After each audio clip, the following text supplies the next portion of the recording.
Hey everybody. Those of you who know me know that I'm not much of a fan of professional sports.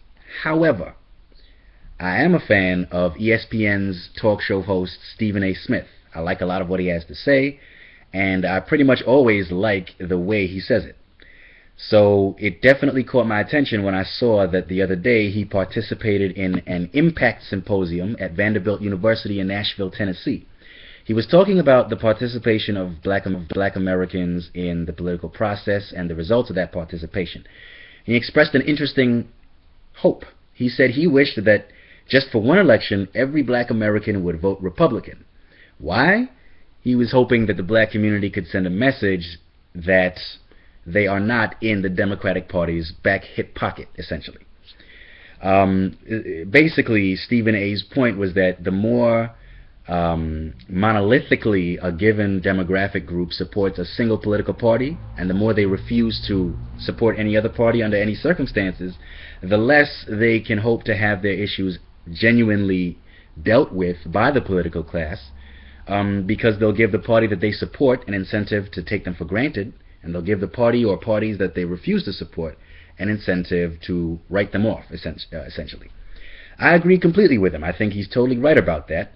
African Americans' monolithic support for the Democratic Party enables Democrats to take us for granted, and enables Republicans to, or gives Republicans an incentive at least, to write us off. However, I think the important point to note is that the Republicans only have themselves to blame for this phenomenon. Now, those of you who know your American political history already know that after slavery was abolished in 1865, the black community monolithically supported the Republican Party because it was the party of Lincoln. However, in the 1930s, thanks to FDR's New Deal, a lot of African Americans began to gravitate towards the Democratic Party. And so for a time in the mid-20th century, there was a greater competition, political competition, between the two parties for the black vote.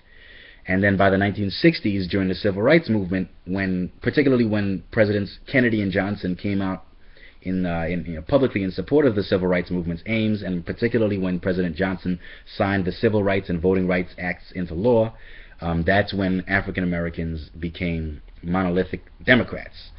A couple of political scientists have actually crunched the numbers historically and identified 1958 as the year when the two parties were more or less equally black-friendly and black-unfriendly as well.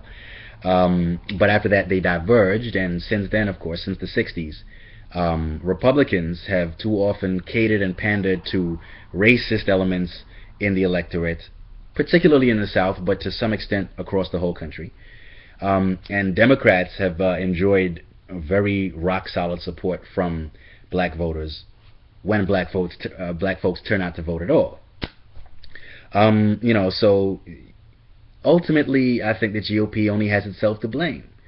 I mean, not only have Republicans all too often embraced policies that are harmful to the black community, just off the top of my head, the war on drugs, for example, but also, in addition to that, you'll find that too many Republican Party members, rank-and-file party members, Republican pundits, and of course Republican politicians have just shown a lot of disrespect for African Americans over the past half-century. People from Rush Limbaugh in the punditocracy, if you will, on up to various politicians who've been caught red-handed making racist remarks, or this, that, and the other. So, at the end of the day, what do people expect?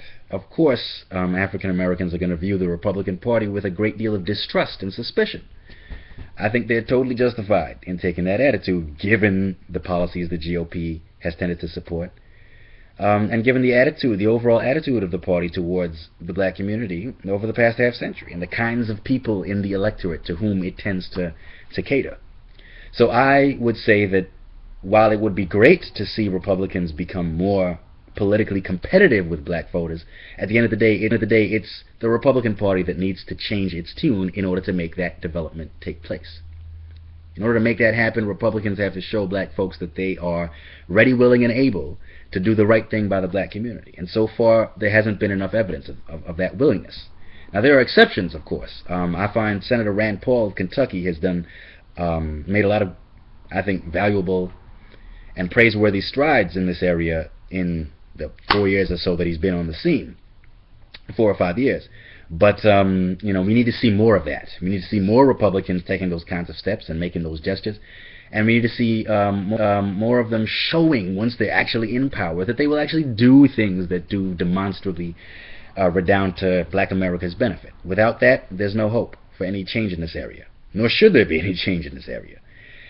And so my larger point really is based on democratic principles, small d democratic principles generally. In a democratic society, it's the politicians who are supposed to be serving the people, not the other way around, right? So if any particular slice of the political class, in this case the Republican Party, wants to see more support from any particular chunk of the electorate, in this case the black community, then those politicians need to change their tune, and they need to put in the hard work to try to earn more political support from that part of the electorate. So I myself would love to see, especially as someone whose views don't really neatly align with either political party, I would love to see more political diversity in the black community, in the black electorate specifically, and I would love to see Republican politicians, the ones who by their actions deserve more support from black folks at any rate, actually become more politically competitive. But they have to put in the work to make that happen. I think Stephen A's point was completely correct. I think the black community itself will be better off if we were tougher political customers, and if we did more shopping around and were more willing to take our political business elsewhere when Democratic politicians let us down by taking us for granted. But at the same time, black voters need somewhere else to go. And in this country, the only viable alternative at present is the Republican Party. And for a lot of good reasons, black voters don't see the GOP as a viable alternative for them. So, here's hoping that more and more Republicans tend to follow the lead of pioneers or trailblazers like Rand Paul.